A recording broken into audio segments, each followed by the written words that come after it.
Things that, as a young man, a young kid from Greenville, Texas, I never would have thought would have ever happened for my life. A kid that graduated in the bottom 3 of his class out of 246 people. I ranked 243, and to be what I think and what my friends call is a success story of the class of 81. Only thing I can say, it have to be the hands of God that has been on my life. God has been good to me, man. Not only will you fall in love with this gentleman, but you will see that there are still great men of honor that still reside in this world. My brother, can you share with us what's your name and who are you? My name is Gerald Dion Weatherall Sr., and I'm the CEO of the Eternal Rest Funeral Homes located here in DeSoto, Texas, Plano, Texas, Dallas, Texas, and 2 locations in Ennis, Texas. And I'm a native of a little town outside of Dallas called Greenville, Texas. April the 1, 2004, where we had the vision to come to Dallas from Greenville, leaving my funeral home that I had bought and had been destroyed with a fire and was bought out by one of my partners. So I came to Dallas April 1 and bought the what they had once called the McGowan Mansion, that was named that by the late Dr. Gregory Spencer, named it the McGowan Mansion, which it was originally called the McGowan Funeral Home. After the demise of Dr. Spencer, the building came up for sale, and we purchased it and moved in on April 1, 2004. And out of all type businesses, why the funeral type business?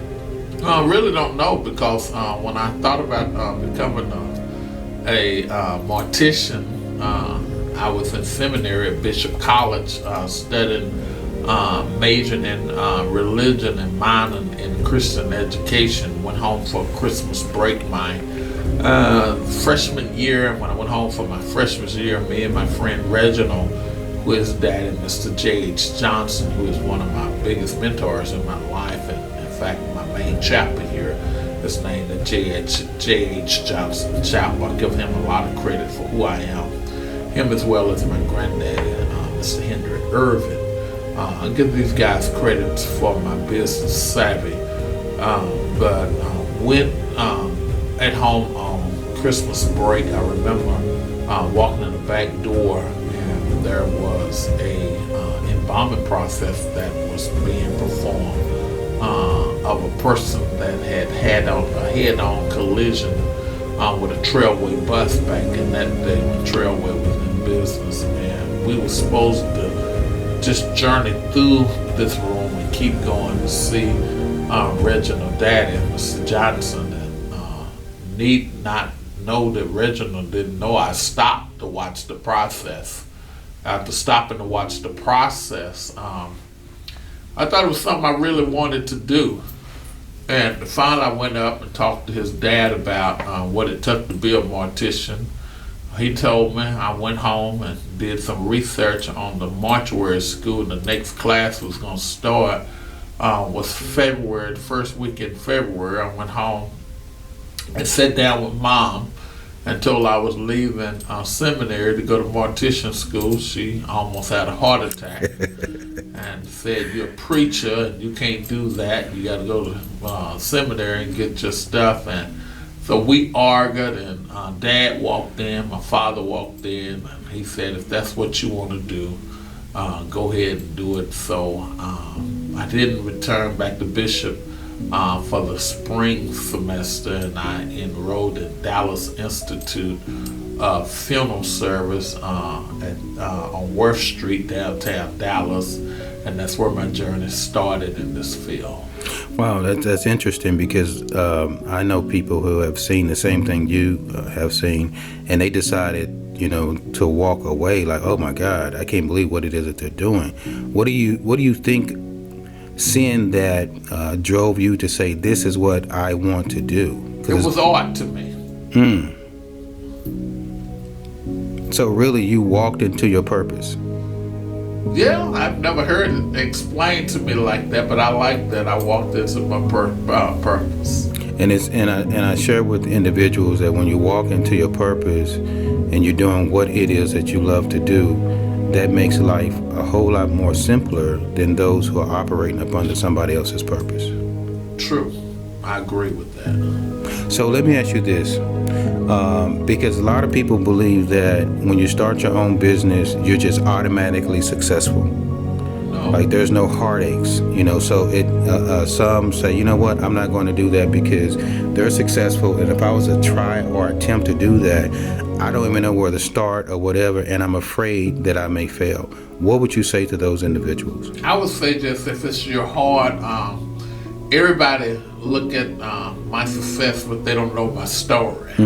I've had a lot of people that has been up under me, that has started their own businesses, have tried to mimic everything I've done. And what I learned is what God has for you is for you, and then what one man do and what one man can capitalize on may not be for you. So everybody got to walk in their destiny, their own journey. And anytime anyone come to me, especially some of my people that work for me, say, "Hey, I want to do this. I want my own business." I always go out to tell them, go out to get it. Do what you do to get your own business. And I give them advice, and some of them, believe it or not, I even gave them startup money to start up, because my heart is a heart that I love people, and I don't never want a young man that's dreaming think that another man that have mentored him won't invest in his dream. So I have invested in a whole lot of dreams that I have had with a lot of people that have worked for me. And I say this all the time, that it looks good today.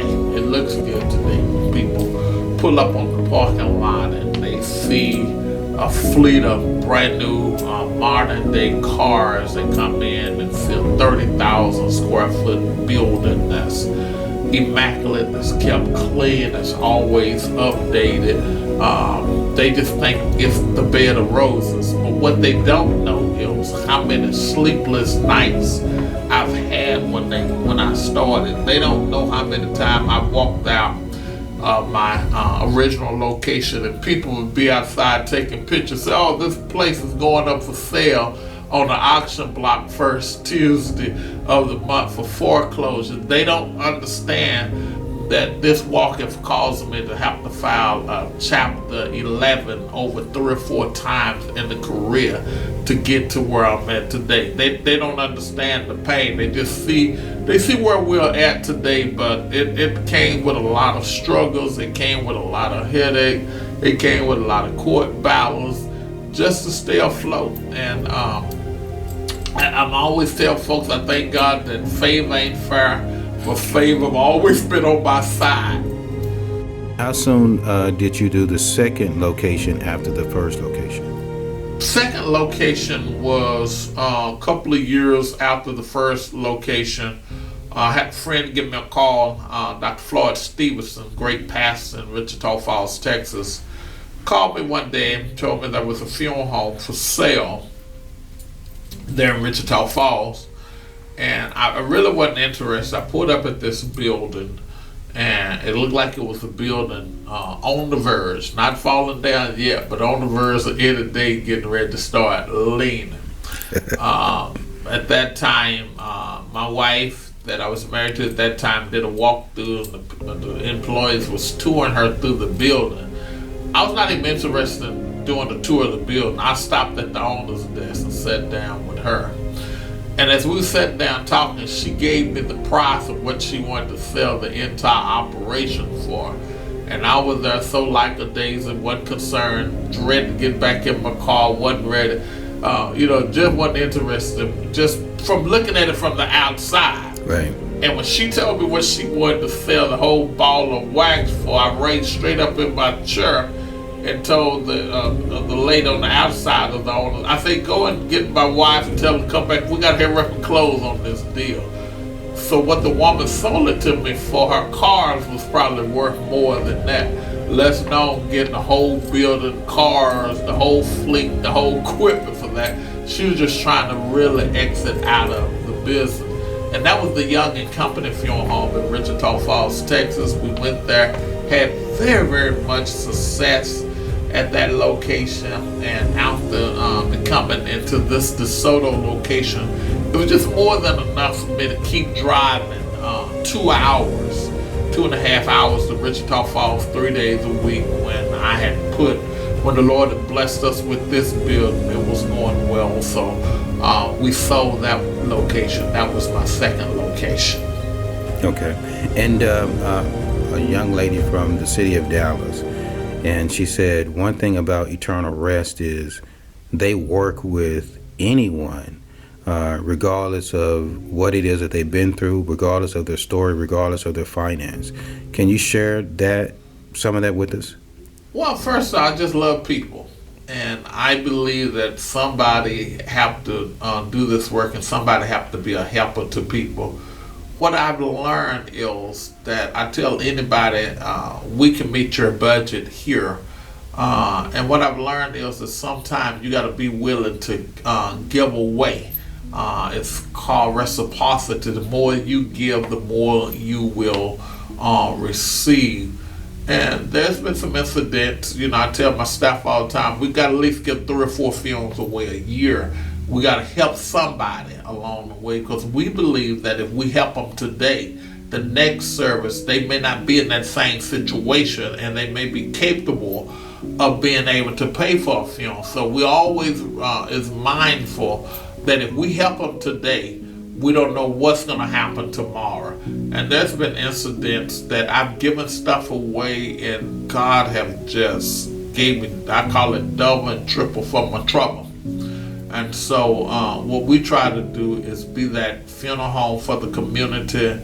I see some of my competitors that will set and make families wait a whole month to have a funeral. And my thing is, I don't want to drag a family out into something like that. So we try to make it to where if we got a family really need some help, we try to be there to help them. And God always shows me those that need some help and those that's trying to play game. Because for the funeral home there are people that will come here and try to play games. But I'm very, very connected to the Spirit, and the Holy Ghost will give me discernment who's playing games and who really need to be helped. And let me ask you this, because I'm listening to you, and I'm really loving just the person that you are. I have a question for you. Where did you get that heart from? I don't know. I really don't know. Mr. Johnson, as I always talk about him, he was a giver to his community, and I set up under his tutelage. I set up under Mr. Johnson tutelage. I've seen him help families, and one time I seen him do something that was strange. There was a family came into his facility that they was using his competitor facility, and they said to him that they needed some help burying their loved one, and he asked them where were their loved one at, and they was at his competitor place. And I always think that had to be hard for him to go in his pocket. I don't know what he gave, but for him to go in his pocket and give to them to take to his competitor. And so I think it burst something in me that day when Mr. Johnson done that, that have always instilled. I never even questioned him. It was just a point that he done that, and I didn't understand that day, but I understand today. That you do from your heart and what you do for the Lord is always going to come back to you double, triple, quadruple. So I'm going to ask you this question. Who are you? Who am I? I'm just a little country boy from Greenville, Texas, where this little city was a very precious city that was called, folks recognize us as the blackest land and whitest people. Born of a man by the name of Glendale Weatherall and Hattie Irvin Weatherall at that time. 7 years old, and my dad was gunned down in a double murder, double homicide. Man killed him and killed his wife, all at the same time at the age of 7. It was a day that I would never forget because I remember me and my dad had talked the day before that, and I told my dad, I said, Dad, I want a new horse, and he said, Miss Summerfield got a few horses. Never got a chance to meet Miss Summerfield. White guy had some horses, and he said, we're gonna go and get you one. And the next morning I wake up, everybody crying in the house. There was a whole disruption going on in the house, and I'm getting ready to go and get my horse. That's the only thing I can remember about that day. I kept saying, Daddy's coming to get me to get my horse, and my granddaddy was trying to tell me different. I kept getting dressed. Said, Daddy's coming to get me to get my horse. And then I realized later on that Daddy wasn't coming to get me to get my horse, that he had been murdered that night before. Strange part is, I held on to that for years, that Daddy's coming to get me a horse. A few years ago, I was at his gravesite, and I looked at his headstone, and I said, didn't get my horse, but whatever you put in me, this drive you put in me, I'm all right. And so went without a father until my sophomore year in high school. My mom married a great man that was saved, sanctified, filled of the Holy Ghost, who I'd known all my life. In fact, we lived in the same neighborhood. He had had a divorce years prior to it. It had been another relationship, third relationship. In fact, his son was, it's so strange I tell the story, his son was my best friend. Wow. And one day, me and my best friend was talking. He said, man, I think I just seen your mom and my dad leave here at our house. I said, my mom and your daddy? He said, yeah. He said, man, I'm for sure that's your mama. And my dad, they must have went on a date or something. I said, well, where is your dad? He said, no, they ain't together no more. Next thing we knew, a few days later, we found out that our mom, his father, and my mom was dating. And they eventually got married a year later after that. And gosh, it was a great family. We was somewhere like the Brady Bunch. He had 4 children that he was raising, and she had 4 that she was raising. And we all came together, and that was so strange because we wasn't like the Brady Bunch on TV had a bus. A lot of times when the family was going somewhere, we always had to take 2 cars for everybody to go. So it was 8 children in one house, and then he had 2 boys, 2 girls, and our stepsisters, they went back home to their mom for some reason. After my mom and their dad married, that it didn't last long. So the girls went back, so it ended up being 6 of us being raised together. We was never allowed to refer to each other as step anything. They was just our brother and our sisters. And so that's kind of the way it is now. I was shocked when I just said the word step sisters, because we was never allowed to use that word in our house. And so he was a great man. He's one of my heroes. Mr. Frank, one of my heroes. Has some skills and some things in his life that how to treat my wife, how to treat my children. I always said that I always remember the family prayer. Dad didn't have to never call prayer. Dad would start saying and guiding me over thy great Jehovah in the den. And we would hear him singing loud, and we would start jumping up, and we couldn't go to prayer not ready for church. And so we probably around college, and me and my brother would be home. I said, man, get ready for church, get ready for church.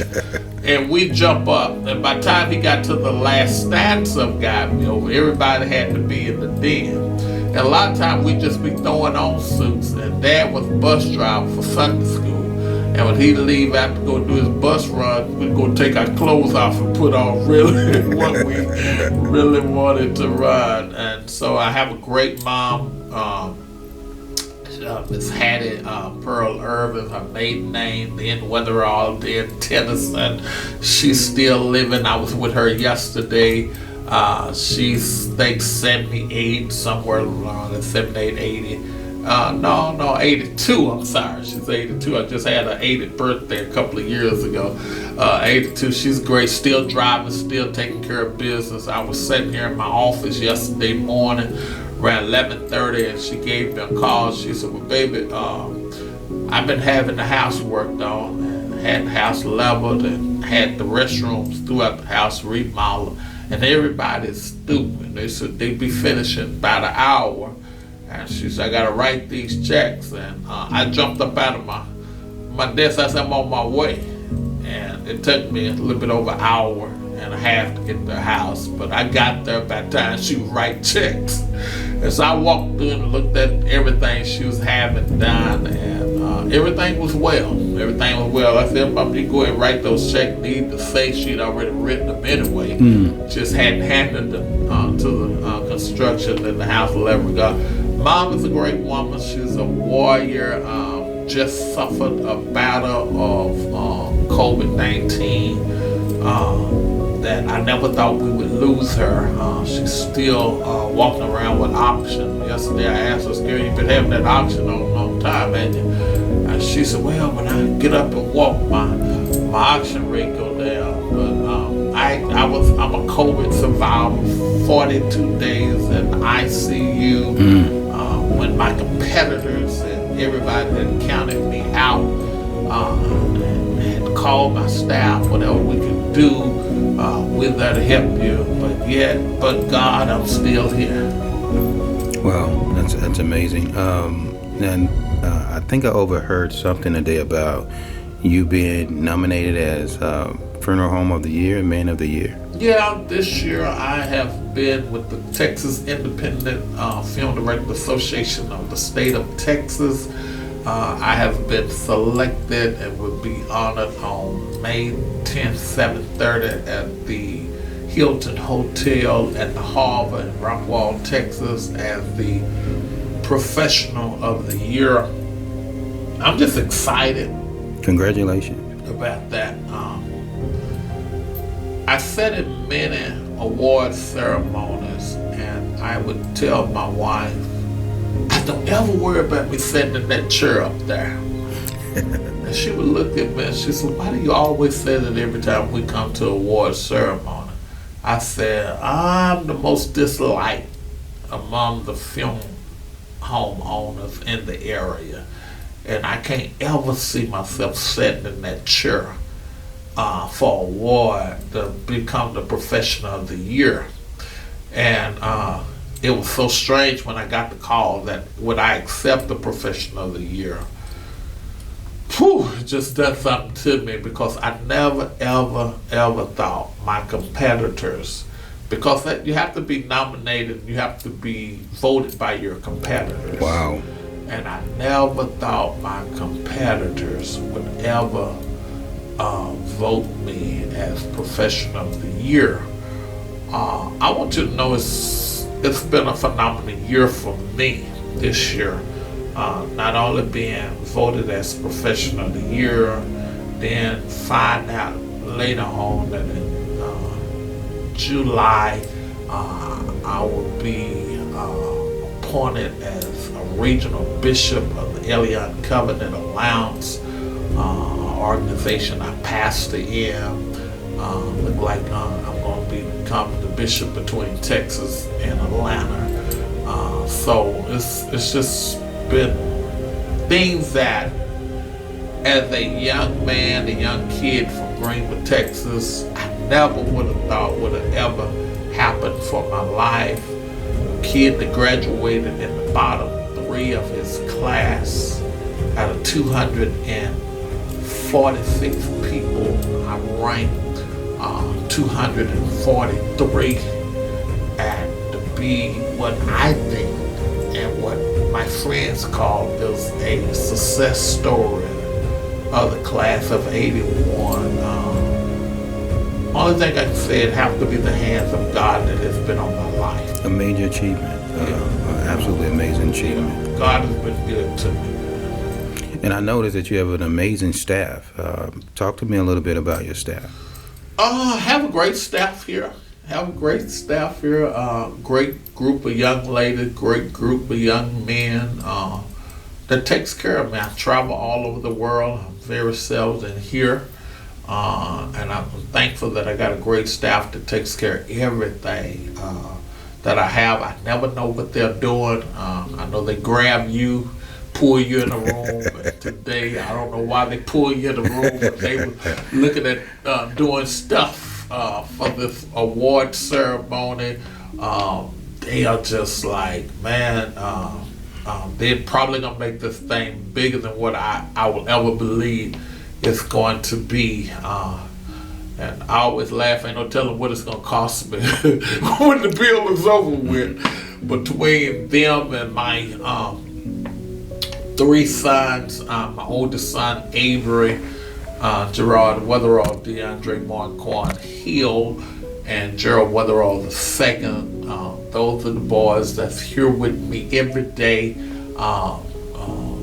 They claim to run this place. I don't think they run it. I think the young ladies that you met with earlier, Cherie and Shay, runs the place.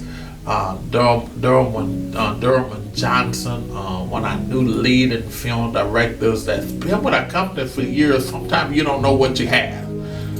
Derwin is a guy that works in the back room and has been over the back room for probably the last 3 or 4 years.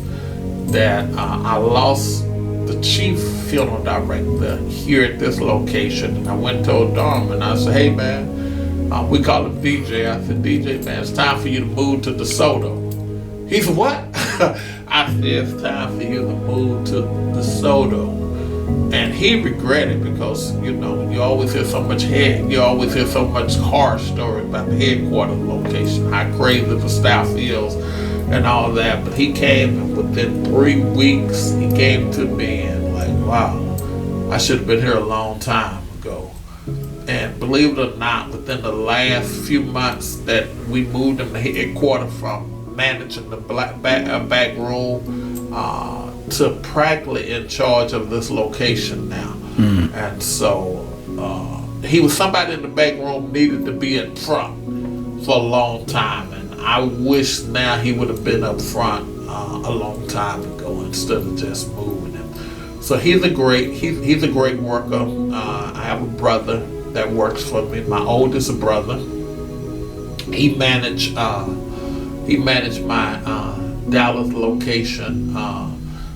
He's a success story. Spent 16 years incarcerated. Came home. I had a job for him. I never knew what he would become. Never knew what he'd become to my company. But after 16 years coming home and running a whole establishment of 5 or 6 guys that he managed, that I don't never have to go to that location. He has it under control. When he calls me, I always answer, because he don't call me unless it's important. So I have a great group of people that works here for me. How old are your sons? Ooh, don't get me in trouble asking me how old the boys are. Let me say, I have to calculate. Two of them was born in 81 and one of them was born in 85. Okay. So I claim to be, when you look at my autobiography, bio, I claim to have 9 children. I've been married a few times, and I'm one of the real men that if I ain't married and my children are mine, whether they have a different DNA or not, they're mine. And I still claim all of them, all 9 of them, and still in all 9 of them life. So along with the 3 I've already named, I have Shell, Smith, Shauna Porter, and Calvin Smith, and then my 3 children that's in the house with me, Treasure Begg, Raymond Begg, and Jamondre Carter. So them was the 9 children that I have. So I have a great group of 9. And I'm going to ask you this question. I'm going to go back a little bit. There's a lot of youth that are without positive role models, whether that be a father. And listening to your story, you had that father who couldn't really replace, but a father that was there after your father. How important is it for our youth to have that male positive presence? Very important.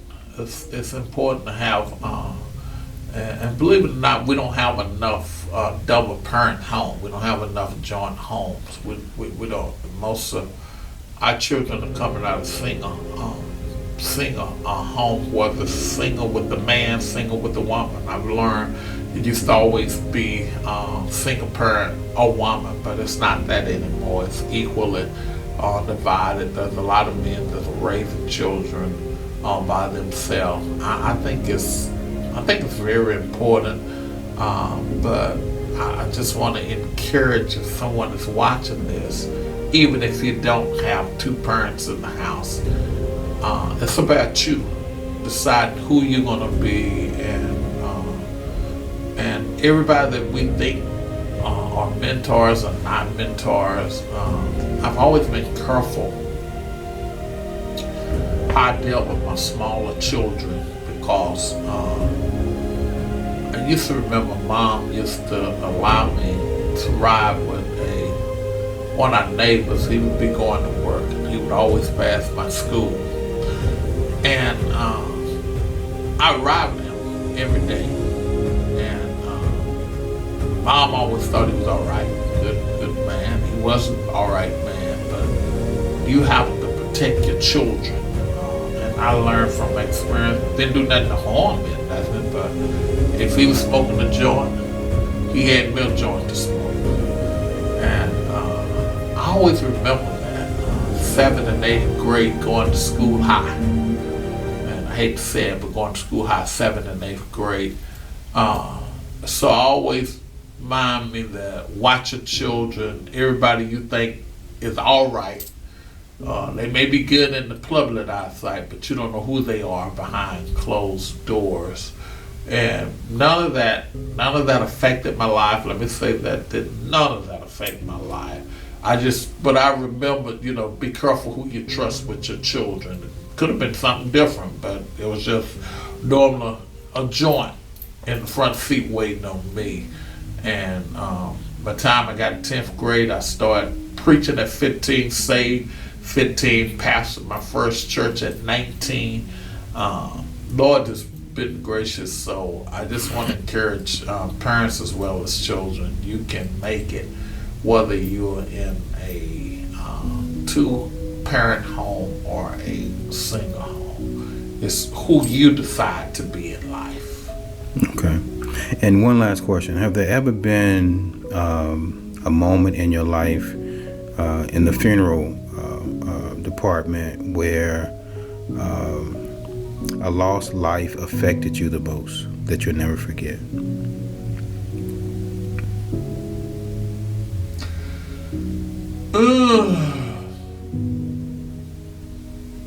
there's been a lot of moments.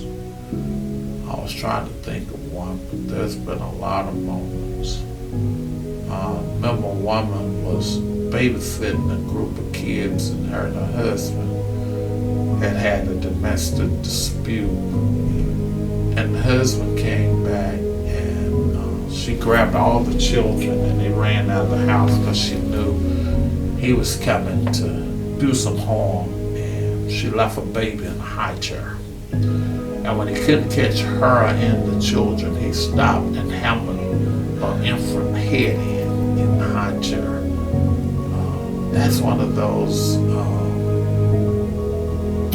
events that was young in my career. I mean, that was, oh my God, that was my first or second year in the business as a funeral apprentice. I don't even think I was a licensed person when that happened.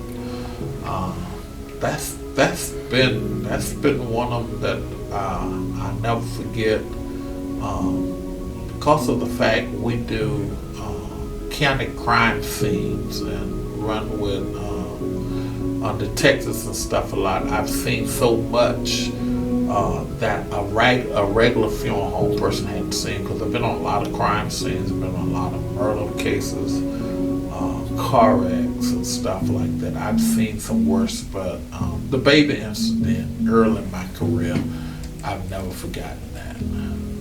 And I'm gonna ask you this question as well. What would you want to say or like to say to the youth out there that feel like they do not have anywhere to turn and stuck in a situation where there's limited choices? What would you like to say to them to encourage them? Limited choices are in your mind. That's where limited choices are. Limited choices is in your mind, and what you choose to allow to become limited choices to you. I break grounds all the time that people say cannot be broken. And I launch into stuff that people say you don't even have no business being launched in. Because I don't allow nothing to box me in. I believe if I see it and God drops it in my spirit, in my mind, I go out there. And I always try to be an overachiever when I go out there as well. I always go out there hard as I can go out there, no matter what the cost is. I take the risks.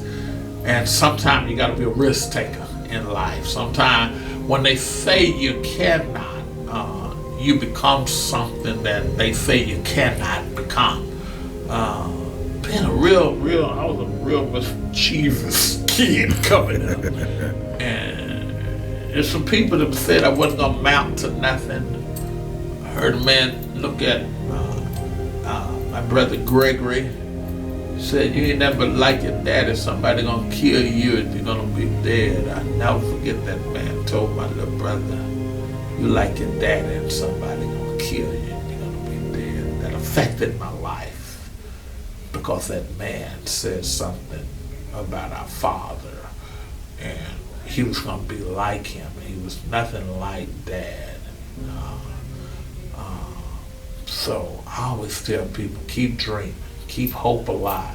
You can make it look like it's nowhere to turn, but it's always somebody out there to turn to. There's always some good leaders out there. Sometimes you got to get connected with the right people. I learned something in life that I didn't agree with. I had to become a friend with a guy, a Caucasian guy one time, and he used to invite me in his office, and one day he told me it was the last time I could come to his office. And I looked at him. I said, "What do you mean it's the last day I can come?" He said, "I like you too much." I said, "Okay, you like me?" I said, "Man, I thought we was friends." He said, "You don't have enough money to be my friend. And I don't want you to stop by no more." He said, "Because money runs together. I have disagreed with that my whole life. I try to be as normal as possible. Try to be the most common person. Love everybody. I love everybody. I love everybody. Folks will walk into this funeral home and they don't even know I'm the owner of it. I've had ladies walked up to me, she said, "Sir, I'm looking for the owner." I was looking for the owner. I said, "What do he look like?" She said, "He's an old gentleman, real distinguished gentleman." And so one of my employees was going, I said, "Does that look like him?" She said, that's the owner. I said, "Yes, ma'am, that's the owner. Go ahead." I said, "Brother AC," I said, "this lady need to see you." And I walked into my office. I didn't need to correct her to tell her who the owner was because I know who I am. See, the problem is a lot of people don't know who they are. I know who I am. And I tell folks all the time, I've been in conversation. I've been at the table with folks that know me. And they said such and such on that eternal rest place down there. And I kept on eating. I didn't need to correct them because I know who I am. And I laugh all the time. People will run around and say, "Who owned that place?" And even some of my competitors will say, "He can't own it. He got to be white owned." That's the word is. He ain't doing all that by himself. But thank God, I'm the real deal, and I'm the only owner here. There's no other owners. I have had partners. In the past, I've had some partners, but I bought all my partners out. And I started out by myself. And I thank God that when I started, I tell the story sometime. I said, when God got your back and it's time to start, you don't know where money is coming from. I told the story Sunday. I was sitting at Cracker Barrel restaurant on Oaks in Mesquite in 635. And I was talking to a friend. And I told my friend, I said, "Man," I said, "I'm going to buy this building today." And I said, "I'm going to make it a funeral home." And he said, "Where you going to buy it?" And I told him about the building. And I laughed. He said, "Why you laughing?" I said, "Man, I got to have $10,000 at 2 o'clock to close on the building." He said, "How far are you away?" I said, "Well, I'm $10,700 and something dollars away." He said, "You had to have 10,000. He said, "What do you mean you 10,000? I have my bank account is $700 in the negative right now." I said, "But I'm going to close it at 2 o'clock. He said, "What?" I said, "I'm going to close it at 2 o'clock. He said, "So you're negative $700 in your bank account." I said, "Man, I'm at a negative 700. And it was like 9 o'clock, 10 o'clock in the morning. He said, "But you got to be Tyler Company to close this building. You want to become a funeral home at 2 o'clock. He said, "What you going to do?" I said, "I don't know." I said, "But I got to get away from you." He, "What do you mean?" I said, "Man, because we sitting there having breakfast laughing and talking. I don't have time to have no laughing. I got to figure out how to get $10,000 to take to the Tyler Company at 2 o'clock. And so we laughed and we continued. So we was getting in our cars and my friend looked at me and said, "Man, you got to follow me to my office." I said, "Man, I don't have time to follow you to your office." I said, "Man, you gonna keep me all day talking." And I said, 2 o'clock gonna come. I said, "Then I'm gonna walk in there and tell him the Lord told me to come at 2 with nobody." He said, "Follow me to my office." I said, "Man, I'm not playing with you today. I gotta get this money." I said, "I don't know how I'm gonna get it." So I followed him to his office. We walked in, he grabbed his checkbook. He said, "What Tyler Company I make the check out for?" I said, "What?" He said, "What Tyler Company do I make the $10,000 check out?" He said, "The Lord told me to give you, to sow $10,000 into you right now." Wow. Never asked him. You heard what I said? Never asked him. I just told him. I had been Tyler Company about 2. Was never even thinking he was going to be the one. Didn't even know he could release $10,000 like that. I just, don't know who you're around. Right. So that's that story right there. Okay, and I want you to share with us again your first, last name, and eternal rest, and thank you for the interview. Okay, my name's Gerald Dion Weatherall Senior. I'm the man here at the Eternal Rest Funeral Home. I'm the pastor of the New Mount Horeb Missionary Baptist Church right there in South Dallas.